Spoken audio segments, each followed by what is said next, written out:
埼玉県から来ました。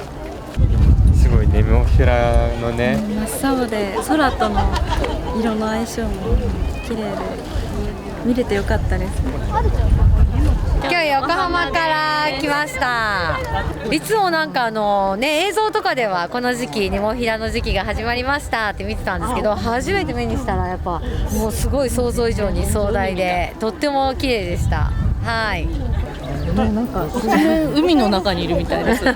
はい。